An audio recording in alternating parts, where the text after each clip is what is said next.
the way they hate. And I know better than to listen to the people who are calling us slaves. I can feel the sunlight shining.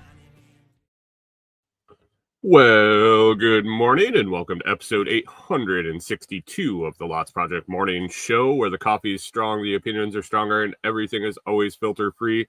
I'm Brian, your host, and it's November 3rd, 2025. This morning I'm enjoying a fresh cup of light Ethiopian from foodforestfarms.com because life's too short for shitty coffee.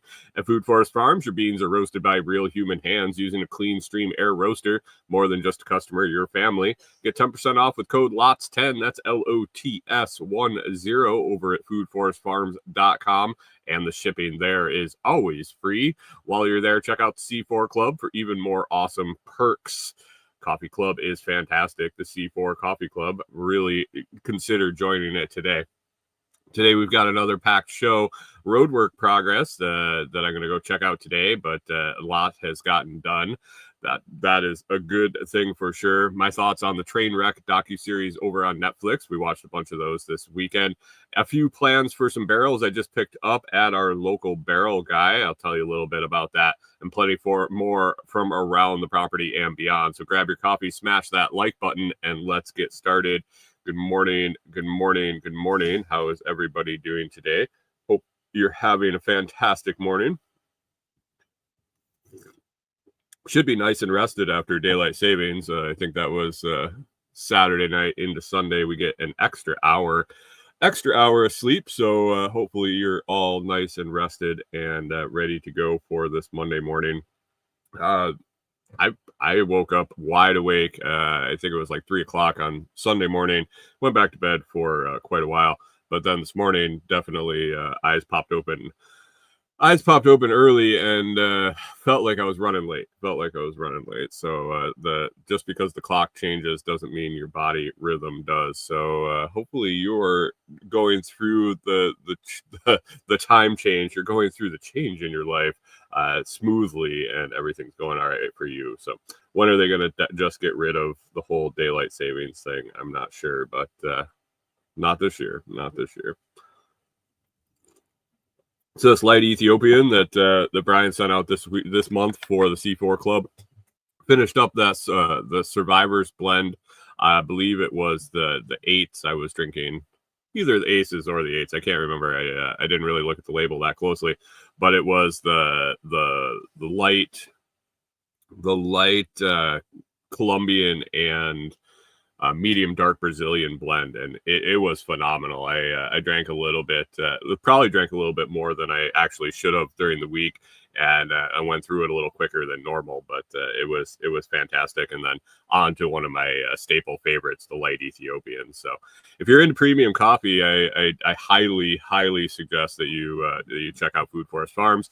And while scrambling over there is incapacitated and can't walk from his accident, he'll be still selling the twin packs of the Survivor blend. And just for the one that I've tried, that light Colombian and medium dark Brazilian, that's worth buying the twin pack alone. So head on over to foodforestfarms.com and check that out.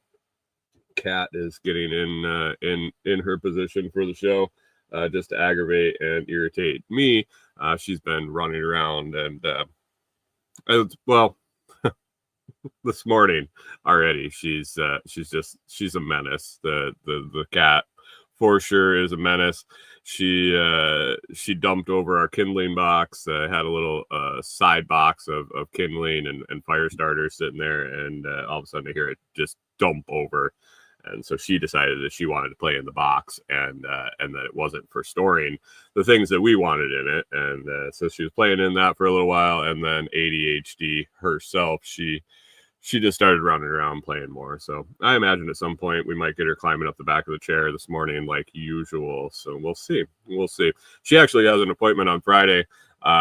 She is going to go get spayed, and from what I understand, once you spay a kitten, they kind of calm down. So I'll be excited if that happens and we get her to calm down a little bit, because she's pretty good. I don't know. can't complain too much, I guess, but she definitely has her moments where you just want her to chill the fuck out. So anyway, last week on an offhanded comment, I made a prediction on the Bitcoin price this morning. Might do that every week. I don't know. We'll just we were throwing out guesses. Bless you, Corey. We were just throwing out guesses over in the Telegram group at the beginning of the week. So if you want to get in on this and you want to make a guess every week, you can head on over to the Telegram chat at t.me/LotsChat. That's t.me/LOTSCHAT, t.me/LotsChat. You can put that in any browser if you don't use the Telegram app, and it should prompt you to download it. It's a really cool communications app, and just ask to join the group and look for the pinned message. It should be a message about what the Bitcoin price is going to be the following Monday morning, and might as well do it right off the bat every Monday while I'm having my coffee and we're getting rolling here. Last week, you can see over my shoulder my guess. Morning, Mike's Homestead. Thanks for popping in. My guess last week is $122,651 per Bitcoin. I was way off. I was way off, but I wasn't the farthest off, so that's nice. That was definitely not the farthest off. So I got the list of guesses here. We'll start from furthest to closest. Just so you know, the current Bitcoin price as of me talking right now is $107,838. $107,838. So we got 1, 2, 3, 4, 5, 6, 7 guesses in this week. First guess was the furthest away, was 128,555. That was Mr. Coffee Scrambling himself from foodforestfarms.com was the furthest away. Brr, boo. Oh, I should get the hold on, guys. Scramble it in with the guess of 128,555. Oh, it was bad guess. Then we got John Palmer coming in at 125,783. Not much better. My guess, I already said 122,651, getting a little closer. Blueberry, Texas, over in the Telegram group, guessed 118,757. That's not very close either. We really packed it in on guessing the Bitcoin price this week. Canadian Farmstead rolled in a little closer at 117,623. Wilder Life getting even closer at 114,567. And man, the closest by far, within 1,000, within $500, my man Pip down there in sunny Florida, a Florida man named Pip, guest came in at 107,412.76. Even came in with the change, which I don't have on my reading, so I'm not sure how close that actually made him. But man, he even went with the closest to actual without going over. So old Price is Right rules. Congratulations, Pip. You win absolutely nothing other than congratulations, Pip. So we'll be doing this again next week. So head on over to the Telegram chat and put your guess in what the Bitcoin price will be next morning. Congratulations, Pip. So, and anyway, since we got all of that kind of stuff out of the way, back to normal. Haven't got a bunch of work done on the cabin. Feels like forever. It's been at least a couple weeks since we finished the subfloor. I've been walking in and walking out. I can't remember if since the road work started. If you haven't followed the show, a few weeks ago, the gentleman that does the road work for us, did my driveway, is going to finish the driveway, do a bunch of work out there. He owns some properties along the easement road, and we're doing some road work. We've all pitched in, and we're going to get the road kind of taken care of. He started the work, took off. We got a bunch of rain and fresh cut clay and no chert and mud and rain. It just all doesn't work, especially with my truck and being the only vehicle we have. I can't afford for it to get stuck. I can't afford for it to run off the road. I can't afford to just test it out. So for the last couple of weeks, I would walk in and walk out, evaluated the road. There were a couple times where I'm positive I could have driven in and driven out, but already had walked about halfway back, and so I just kept going. I've been currently working on clearing our solar field, clearing all the briars and raspberries and underbrush, and then I gotta take down a bunch of trees. So carrying a machete in and some water in a backpack is not a big deal. As far as Delinquent's Gully, I've been doing more clearing for our hops project. I've been doing a little exploring, looking for a spring head and a few other things. So nothing where I needed to drive back. It was actually like a half-mile walk to start my day and end my day. Not horrible by any means, and I could probably use the exercise. So that was the last couple weeks. And we're waiting for our windows and doors to come in that we have ordered. I've been waiting to kind of figure out the road situation, watching the weather and whatnot to order framing lumber to continue the project. So we've been on a kind of a hard stop. Windows and doors, I think they're coming in this week, maybe next week. I have my list for our framing lumber that I'm going to just have them deliver it all at the same time whenever we can get in. And hopefully it's soon enough that we don't have to pay some stupid storage fee or housing fee or something like that for the windows and doors. Otherwise, I'm going to have them delivered somewhere and move them once we have access. So this is for the whole week, this kind of where I've been sitting, and hadn't really heard from the guy doing the work.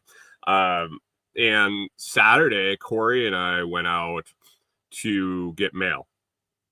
And so we pull in, and sitting up at Jamie's house, the first house on the easement road, was a Mini X, and our buddy that's doing the road work was sitting in the Mini X.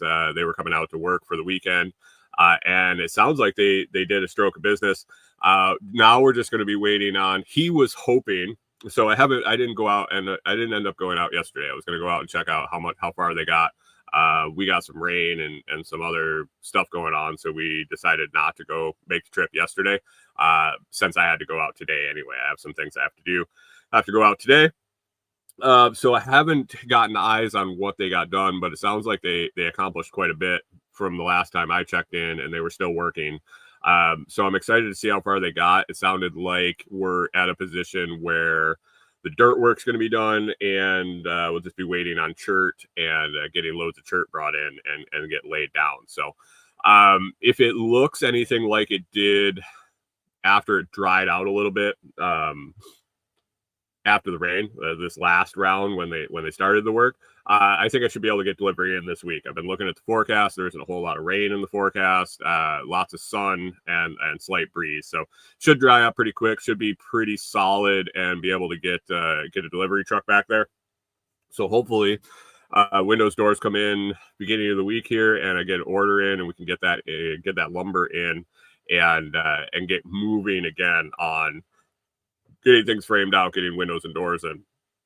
And then after we get that done, we'll get that metal siding on the outside and at least be dried in, if not framed in, dried in, and insulated before it gets super cold. So we will see. I'm excited to go out and check out the road work, check out what he decided to do and how much they got done. So that'll be later this morning. So you'll have to stick around for next week to get the update on whether the road is accessible if we got a material delivery, and what happened during the week. So that is the cabin lack of update, I guess, would be a better term than update. But yeah, we will see. Still waiting, and getting better and better at waiting. The older I get, I'm getting a little more patient. So let's see. So not much of an update there. Oh, I did make a little progress on some cabin projects. I guess not cabin projects for us when we get out there full time. Going to be, I had to pick up a burn barrel. We're accumulating some cardboard. We're accumulating some other stuff that really isn't the best material for using. We want to start getting rid of some garbage that's out there. So picked up 55-gallon drum. May or may not be having some little fires in that. And also picked up some drums for a biochar project. That I started designing kind of a biochar system quite a while ago, a couple of years now, when we were traveling, or when we were first settling down, and it just had to kind of fall by the wayside, basically because I didn't have anywhere to work on it. I just had other things, more pressing things to do. Now that we're going to be out there, and I have some more tools, I picked up a welder. I recently got a wireless jigsaw as a sample product to test out. I have some tools, and I have a space. I have some spots to put things. I'm going to go ahead with messing around with some biochar again. And I'm really just going to start out with a miniature version of the large trailer I would eventually end up liking to design. So I'm going to go with a 55-gallon external drum with a 30-gallon internal retort inside it. So basically a 55-gallon drum with all the wood in it to burn, to heat up the wood inside the 30-gallon drum, which will end up turning into the biochar. Gentleman close to the property, he sells barrels. He sells used barrels, used IVC totes, plastic drums, metal drums, all sorts of stuff. We've picked up some black plastic IVC totes for him for rainwater collection. And I just keep an eye on his Facebook post and look for barrels. He sells burn barrels, he sells closed top barrels, he sells all sorts of stuff. So I was browsing this week, and I saw that he had 30-gallon drums, metal drums, and that's the ideal size for this kind of retort inside a kiln, inside a burn barrel setup for making biochar. And so I reached out. I said, "Hey, man, you have 30-gallon open top in stock?" And he's like, "No, I don't. I actually got a guy that swings by every time I get him in. He swings by and picks them all up, and he makes heaters out of them or something." And I was like, "Oh, bummer. Can you let me know next time you get an order in? It's not imminent. I don't need it today, but sometime soon I'd like to pick one up from you." And it wasn't like maybe 7 hours later, he sends me a message. He's like, "Hey, guy just dropped off a bunch of 30-gallon drums. If you want one, I would go. It's usually only a couple days." And that guy comes and scoops them all up. So knowing that I wanted to do this project kind of in the near future, this isn't like a tomorrow project, but I needed a burn barrel. I wanted to do this project, and so I made a trip up there, grabbed my cash, and made my trip up there, and picked up a barrel. I picked up a closed top, or an open top metal drum 55, and an open top metal drum with a lid 55-gallon, and then that 30-gallon open top with a lid. And now the only thing I need left, the only thing I need for the build is I have to find myself like a 2 or a 4 foot section of 6-inch stovepipe for a chimney to come out of that 55-gallon drum. If you haven't seen the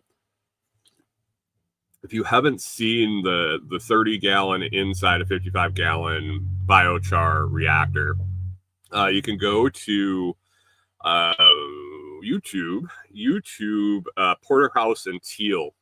If you haven't ever seen them, they have a great channel. But if you go and look at his biochar, let me see if I still have it. Yeah, I got a video link. So if you're watching the live stream, the video link is in the comments. If you're listening to the audio, I will try to remember.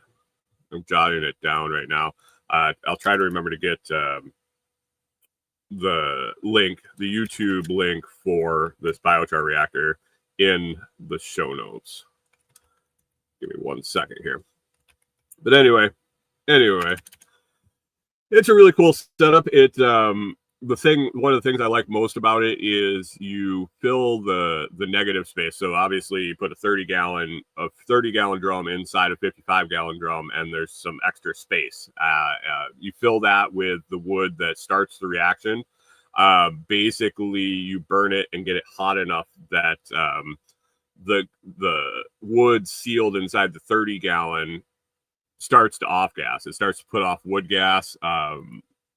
It's the process called pyrolysis. It's basically burning the wood with no oxygen. And instead of burning like a fire, it actually heats up to the combustion temperature, and it puts off organic gases. It off gases basically what they call wood gas. And if you put some holes in the bottom of the 30-gallon drum, it'll push the wood gas out. And the wood gas is flammable. It's very volatile. It's pretty flammable. It's definitely flammable. And the beauty of this system is once the reaction starts and the inside drum starts pushing off that wood gas, and it pushes out the holes into the already lit wood that's heating up this center container, that wood gas basically becomes the fuel to complete the heating cycle of making the biochar on the inner drum. So basically it burns and it off gases, and it sustains that flame and that heat until it stops off gassing. And the beauty of it is when it stops off gassing, that means the biochar is done and the flame goes out. So if you make biochar, if you've messed around with it at all, and you've gone through the process of quenching it with water at the end to stop the reaction, to keep it from burning into ash, there's a bunch of different methods to making it, but most of them require water and quenching it to finish it. This system basically extinguishes itself, and you just set it up, you load it up, you light the fire, you kind of monitor it for a little bit, and once it's going, it just burns until it's done. And when it's done, it's done. There's no more heat, there's no more fuel, and it just cools off, and you're good. So this is one of the key points in what I was thinking about for a long-term project with a unit that is mobile and you can use it for different size batches and things like that. Is if I wanted to use it in remote places where I don't have water, I don't have to worry about the quenching to make good biochar. If you use this process where you're using some wood to get the reaction started, and then using the wood gas that's being output as the fuel source, once that's gone, it's just done. So that's the system I want. That's the beauty of it, is the no water. You can pretty much do it anywhere if it's set up right. And so I'm going to mess around with that. Should be here in the next few weeks, depending on when we get material, what we're doing on the cabin build, what we kind of have, what we have cooking in as far as time. as far as time commitment, doing things. And if I have some free time, I might mess around with getting this put together. Like I said, I got to source a piece of stovepipe to get that chimney made. But yeah, it should be easy. It should be pretty straightforward. And then we can start messing around with running batches of biochar. I did kind of look into some things, and one of the questions I had. So feedstock is kind of something that a lot of people struggle with.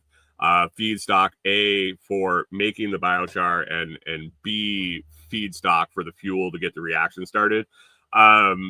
And so I've been kind of sourcing out places for that, basically looking for furniture shops or mills or things of that nature with that have cut off scrap that they can't really sell, they can't really do anything with, and they usually give it away for free or very low cost.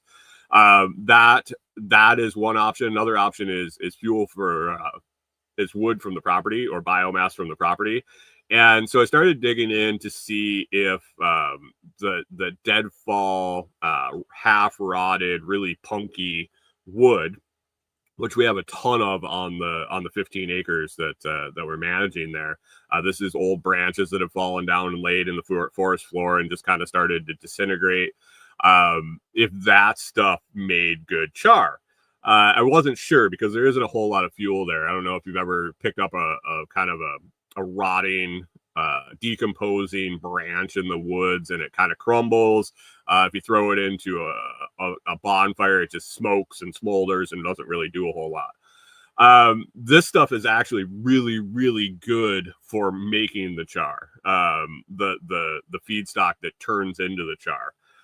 It really isn't good for starting the reaction. That stuff in the outer barrel, in that outer area that you light it to get it up to temp, basically to start the whole process. We have a ton of this rotting stuff, so we have a lot of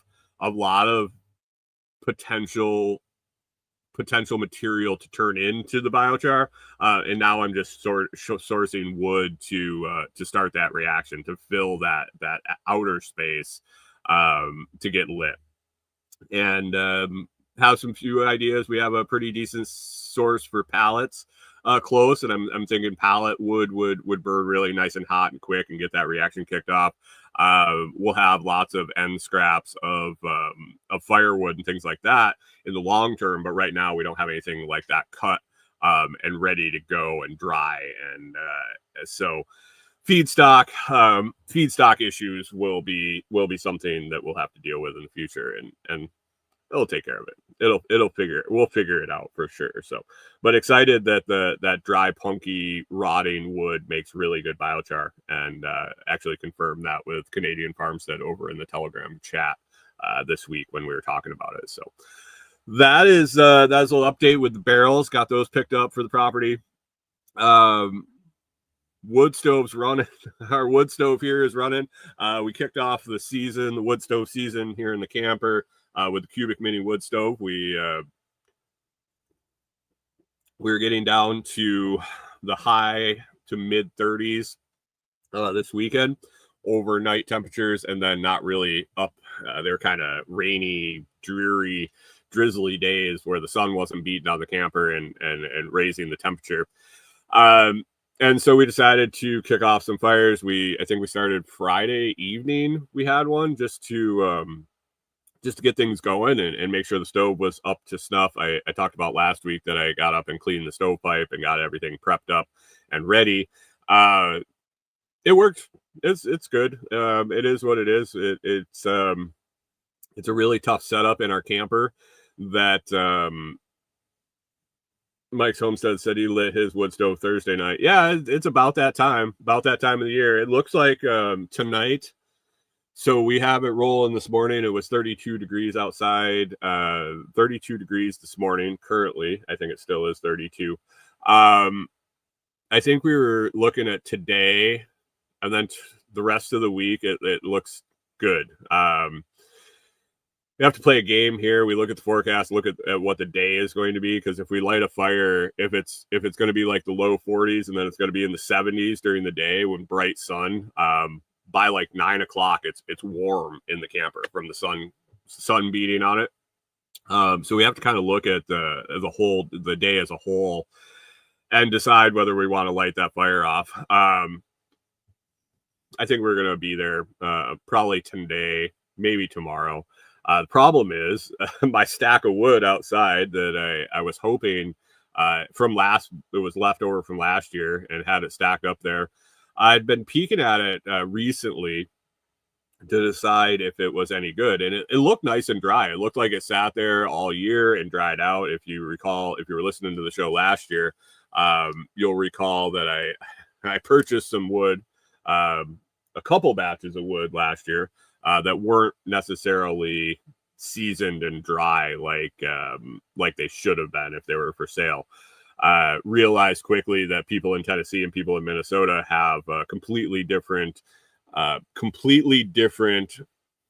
ideas of what dry seasoned wood is, and it makes sense. I mean, Tennessee, you're not using your wood stove like you are in Minnesota, life or death. I think Tennessee, even if your wood stove didn't burn real hot or it didn't work real well or didn't light and it's a pain in the ass, it's not the end of the world. It doesn't get too extremely cold here, and when it does, you can get by, or you can find some place to get warm. Minnesota, it's such a long season, it gets so cold. If you don't have dry seasoned wood, you're just basically screwed. So coming from a different world, and even growing up in New York, there was cold. It was cold enough for a long enough time that people that were burning firewood knew that it needed to be at least a year season, maybe 2 year season. I think the stuff that they were selling last year was the one couple probably cut it down that morning. And the second couple, it was better. The second load of wood I bought was better. But it still left a little bit to be desired. So I was hoping that it dried up over the summer. A lot of it just got rotted. A lot of it's pithy and crappy, and we'll see. I cut up a bunch and brought a bunch. We had enough for a fire this weekend and this morning, and I will probably run out maybe today or tomorrow. I do have a source out at the property, a couple of huge deadfall trees that kind of landed and lay with the trunk up in the air, so they haven't been rotting. They've just been drying in the sun and the breeze. And so hopefully I'll be able to go chunk some of that up and burn that for quite a while. That's a similar situation to what we did last year. I was able to find the same setup where a old tree had fallen and kicked up onto the stump that it fell from, and it just sits up in the air, and it doesn't really rot. It just gets super dry, and it burns really well. So got a couple sources of that for this year, and then already prepping firewood for when we move out to the property and cutting that longer for a bigger wood stove, because our cubic mini takes like 5-inch wood. Takes a little wiener, and then the wood stove we'll have in the cabin will end up taking more like 16 to 17 inch. So I don't want to cut all the stuff up into little tiny pieces and then not end up using it. And so a lot of work to cut that up. So anyway, wood stove's rolling. It's nice and cozy in here, and excuse me. It's been going good. It's working well. Had to order a new screen for it.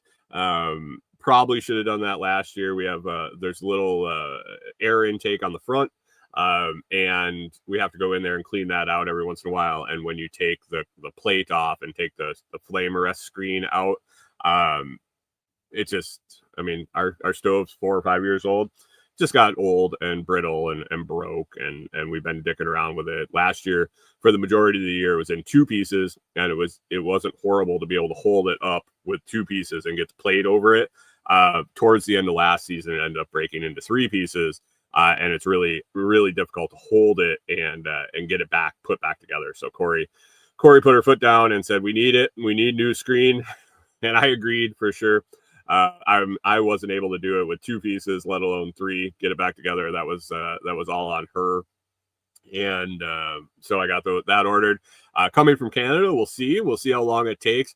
The screens were like $5. Shipping was like $5, and I don't know how much tariffs are. I'm pretty sure they take care of the tariffs, but I don't know what kind of shipping delay we're going to have en route from Quebec to Tennessee, because the company that we bought the wood stoves up in Quebec, we've been really happy with it. If you're looking for a stove to heat a small space, Cubic Mini Wood Stove makes a great product.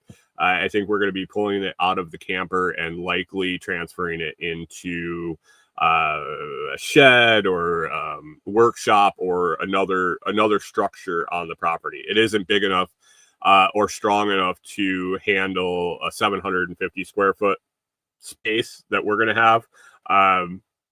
Probably more like a 200 to 300 square foot space. It would really heat up well. If it's well insulated, probably bigger than that. Camper is a tough situation because it's basically a hallway in here. If you've ever been in an RV, you kind of know. And the only place we had to mount it is about halfway in the middle, and so it doesn't heat very evenly in here just because of the setup. But the product itself works great. I think for a workshop or a shed, Cubic Mini Wood Stove is something you're going to want to check out. So that's going. Wood stove is running. Got the burn barrels and the biochar barrels for our property. What else is on my list here? Snap. Oh, snap, guys. Government's still shut down. How are you doing with it? How are you doing with the government shutdown? Have you noticed? Is it affecting your life so far? I tried to look this weekend about Snap. That was the big thing going into November 1st. Here we are, November 3rd. Snap benefits were supposed to run out. Snap being the supplemental, I had it here, supplemental nutrition assistance program, food stamp, basically food stamps. We're supposed to run out on November 1st. It sounded like last minute a couple judges said that the federal government has to fund it, and the federal government said, I don't know about that because we don't have any money, and legally we can't use this funds or that funds. I didn't really get into reading the whole thing very much, but basically it sounds like they're going back and forth to decide who needs to fund it, if they need to fund it, and the whole it's just a mess, it looks like. There were quite a few rumblings online about what's going to happen when people don't get their SNAP benefits this weekend. Will there be riots? Will there be people just stealing shit? And I don't know. I haven't seen any updates, to be honest, guys. And I didn't want to really go down that rabbit hole this weekend. I was having a good weekend, getting some stuff done, and spending some time with Corey. And I didn't really want to go down the rabbit hole of people fighting and stealing and all of that stuff and flood my feed with it. So what have you seen? Have you guys seen anything happening? Have you seen I know there were definitely more than a few people that were saying we're just going to go take what we need. If they're not going to send us the money, we're just going to go take it. I haven't seen a whole lot. I think I saw a parody of that video, but really I didn't spend much time on socials this weekend for sure. So I don't know what's happening. I don't know what's happening. Locally, we didn't go out. We went out to the property, and the rest of the day we stayed home. So I haven't really ventured out. I know that lack of SNAP benefits will definitely affect a lot of people in this area that I'm staying in. It is pretty rural. It is pretty poor. And it's just going to affect the area. I haven't been out since it's run out, or maybe run out. And from what I saw initially, it looked like Tennessee was not going to cover any shortages.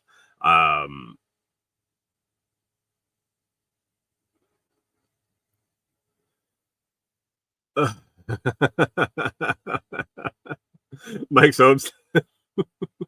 Mike's Homestead said, saw my first indication Saturday, wanted to check out the water height where I fish, and the USGS website said data could be unavailable, but it was there. Well, thank God. Imagine if you had to go and measure the height of the water yourself. But it was there. So good. This area definitely is, it's going to be affected. But the beautiful thing I did see on social media over the weekend, which made me feel good, made me also scratch my head a little bit, was I've seen at least a dozen, and I'm sure there's more, just a dozen in my small feeds, different places that were doing food drives, were doing charity fundraisers, were putting together emergency food boxes, were organizing distribution for donated food. And I remember when I was a kid, there was a lot more of this. There was a lot more of the church. I'm not a huge church guy. I'll be the first one to tell you that I don't go to church. I have a lot of questions for people. I don't have a problem if you do. It's not for me. I like to discuss it. It's an interesting thing to me, but I just don't partake. But the churches took care of a lot of food shortages, a lot of food bank stuff. There were private organizations that were handing out food. There were, it felt like there was a lot more of that. And I read something along the way in my life, and I can't remember where it came from or who said it, but it was an analysis of charitable donations having an inverse relationship to taxation amounts. So as taxes went up and the government took more of your money, you had less money to donate. And one of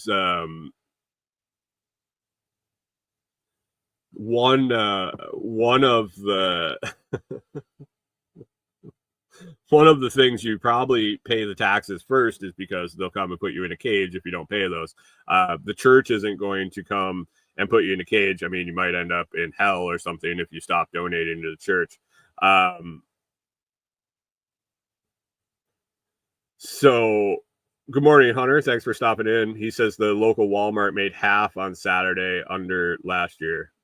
Are you saying that their gross sales, their sales for Saturday was half of the previous year? There could be a lot of things to do with that, but I'm sure that the SNAP benefits has a huge impact on that. But I just remember a lot more private charity, and it seems like we've really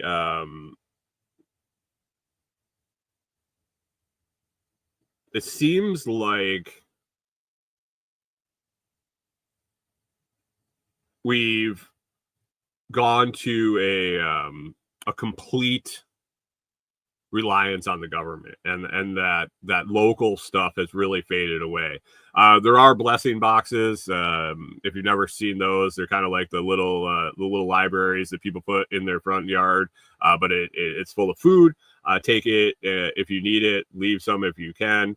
That is kind of popular around here. But it was amazing to see the people figure out how to take care of themselves when it wasn't even at the point where the benefits had been cut off. People were preparing, people were organizing, people were putting together ways to make sure people didn't go hungry. Why are we doing that instead? I saw a figure that the SNAP program costs the government, costs the taxpayer if we really want to be honest, the government doesn't make any money. The SNAP benefit costs the taxpayer $8 billion a month. $8 billion a month. I'm curious how many commodities boxes, I think is what we ended up calling it in the Telegram chat. But a box of food, a box of essential food, something that you picked up on Monday, it lasts 3 or 4 days, and then you come back later in the week and it lasts for the rest of the week. How many of those boxes could we put together for $8 billion a month? How many of these local food shelves, how many of these charity programs, how many of these Meals on Wheels, not government funded, could be done for $8 billion a month?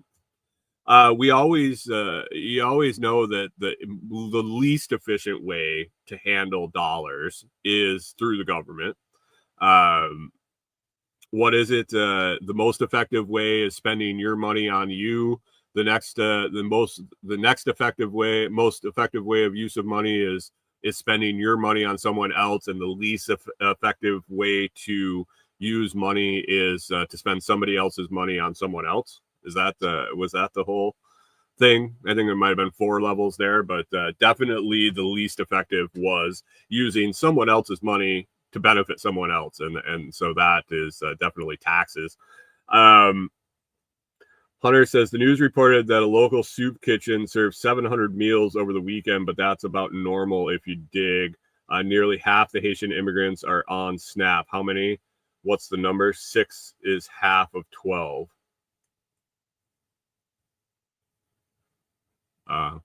Okay, yeah. No context on what half is. But anyway, why can't we take care of each other? Why is the government in control of taking care of people? If you were on SNAP, and really, it's a tough question, because I think if you're listening to this program, if you're listening to this podcast, or you're in my audience, you're probably more than happy with people taking care of each other instead of relying on the government. What if I was trying to think about if I was on SNAP, if I was taking SNAP benefits, if I was dependent on the government, would I rather be dependent on the government or on local charity, on local help? And I can't stress enough that it would be definitely the local people. But just seeing that $8 billion a month price tag on SNAP, and watching how quickly folks organized and have food available and ready for distribution, and a plan for distribution within days of a potential outage of the SNAP program with no funding. This all came from people that have already paid taxes, so they've already given the money for the other program, and somehow have come up with the means and the funds and the food to fill these shelves and be ready.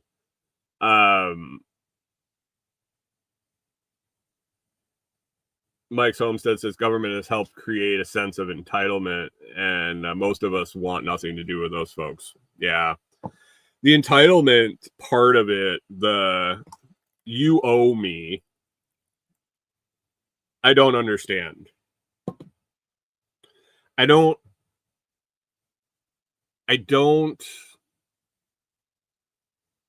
feel, I don't have I can't put together how that ends up happening. and it might be just a systemic problem.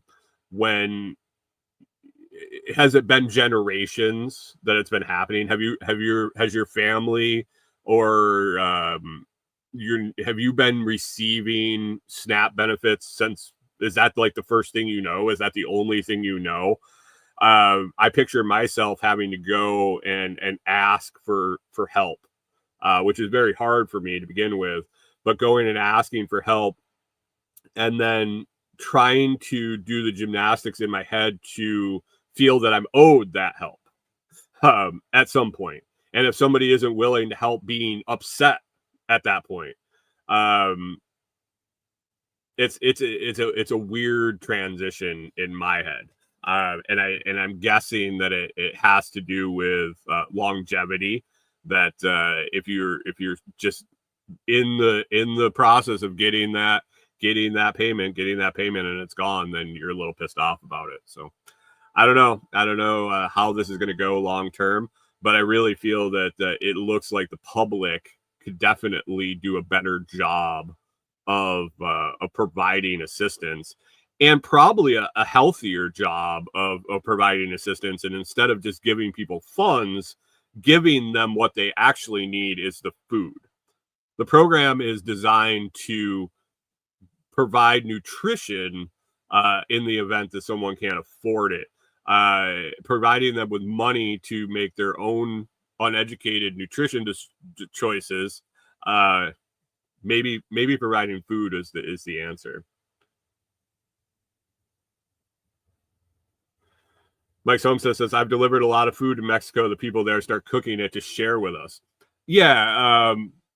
Yeah. Yeah. Weird. Yeah, maybe we should start giving out food instead of and we talked about that in the Telegram chat this weekend, or this week also, was the old government cheese, where you used to go and get actual commodities. You used to get cheese and canned meat and things like that, instead of getting a check to go to the supermarket and buy whatever you want. So maybe that's the solution, is going back to that type of program. I bet it would cost a lot less.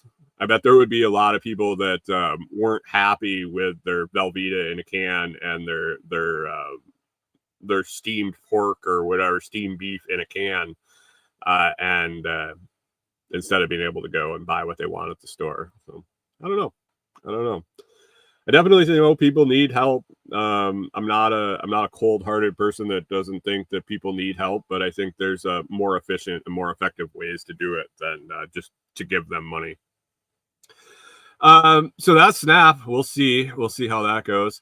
Last thing we'll touch on here. We're running kind of up on 7:00. Watched a new series on Netflix. Corey and I, bounce around. We watch different things. We'll watch TV series. We'll watch movies and this and that. By the way, if anybody, we watched Slam and Salmon over the weekend in honor of daylight savings. Every daylight savings, Saturday night we watch Slam and Salmon. If you don't know why, you'll need to watch the movie, but they definitely reference it multiple times during the movie that it was set on daylight savings. So it's just kind of a little thing that Corey and I do. If you haven't watched Slam and Salmon, it's from the same people as Super Troopers. We find it pretty funny, so you can check that out. The Slammin' with no G, just an apostrophe. Slammin' Salmon. But anyway, the other night we were looking for something to watch, and we found it was a list of little mini docuseries, and it was called Trainwreck. And so it had a different series, different topic for, they were like some were 1 episode, some were 2 or 3 episodes. But the topics that we blew through this weekend, we were watching a bunch of them. They had a whole series on Woodstock 99. If you remember, Woodstock 99 was an absolute shit show that ended up with the place pretty much burning down. Mike Homestead says, I can find pictures of Mexican food sets. I'll share. They're cool from scratch ingredients most SNAP recipients would not want. Right. Yeah, for sure. But Trainwreck, Woodstock 99 was the first one we watched. It was really good, and it kind of got us sucked into the series. We wanted to see what else they had. Some other things that we watched on this Trainwreck series was a couple episodes on Rob Ford. If you don't know who Rob Ford was, he was the mayor of Toronto. He was the brother of the current mayor of Toronto. I think Rob Ford is or Doug Ford is currently the mayor of Toronto. Could be wrong on that, but I believe he is. Rob Ford was his brother. You might recall back in the was that in the early 2000s when he got caught smoking crack. He was very boisterous, loud, not your typical politician. So Rob Ford was a whole episode. You could learn all about him. There was a couple episodes on American Apparel, the clothing company that popped up and is now, I don't know if it's still around or just kind of hanging on. But American Apparel, that was an interesting story. The CEO of that company was something else for sure. Balloon Boy, the guy, the whole hoax of the kid going up in the homemade flying saucer in Colorado, that story was on there.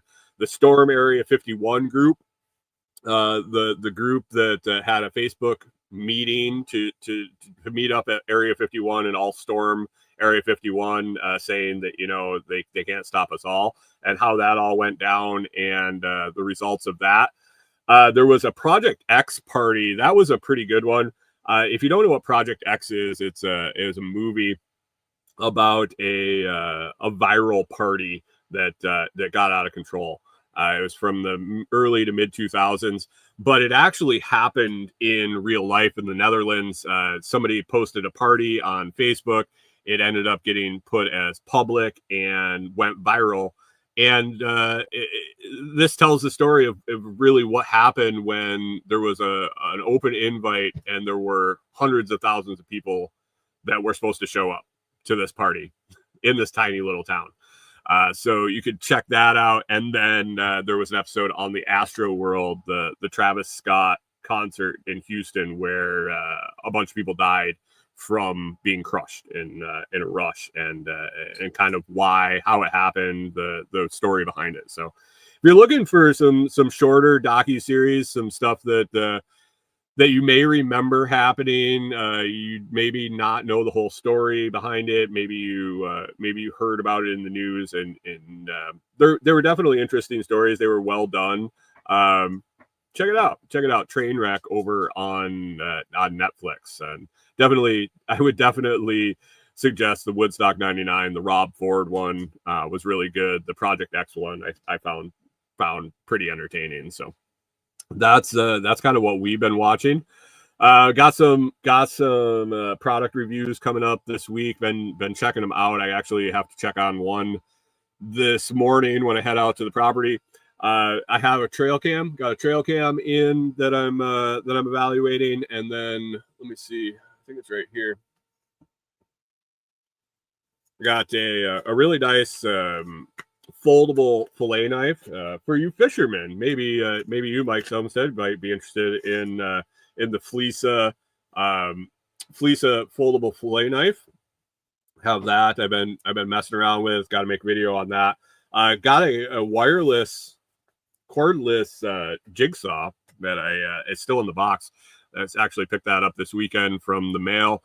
I got to get that out and check it out. But I got a bunch of products on the way. I took a step back and really wasn't requesting a whole lot of products. I was getting caught up with a bunch that I had evaluated and was working on the cabin a lot.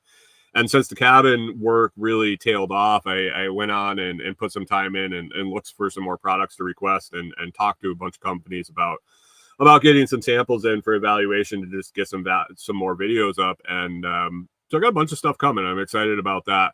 The trail cam was easy setup. We'll see how the video and the pictures turn out. I put it someplace where I definitely will get some pictures, if not just me walking up to it and walking away from it. So that is something that I will check out today, and probably give it a little bit more evaluation, and then yeah, like I said, I got more stuff coming in the mail, so I'm excited about that. So beyond that, that's kind of what I had on the list. I'm gonna wrap it up here. I got a bunch to do today. I got to get out, check out on that road. I have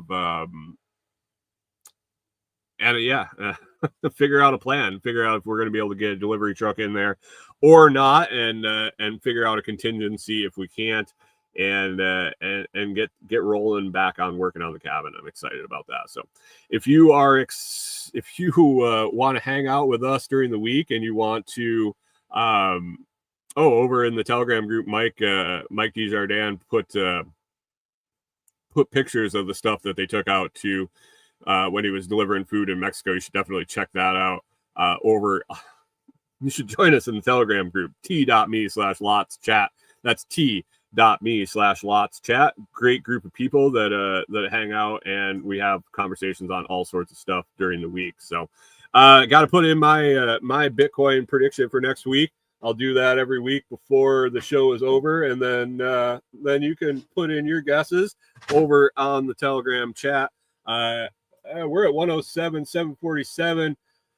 Next Monday, I feel we're going to be at 119,669. 119,669 is my guess for next Monday. If you want to get in on the guess, there isn't really anything you win. You get to have your name announced. I don't know. At some point, I might do a contest on the closest two, but right now we're just kind of guessing for fun. So head on over to the Telegram chat, put your guess in for next Monday morning, and we will read them live on the show. Beyond that, guys, I hope you have an awesome week. It's supposed to be a beautiful week of weather here, and hopefully we get rolling again on the cabin project, so we can eventually end up out there and enjoying nature. So hope you have an awesome week. I hope you get everything done you need. We'll see you over in the Telegram chat. Be sure to check out the sponsors and stuff listed in the video and audio descriptions. Help support the show, and I appreciate that. So we will talk to you again next Monday morning. At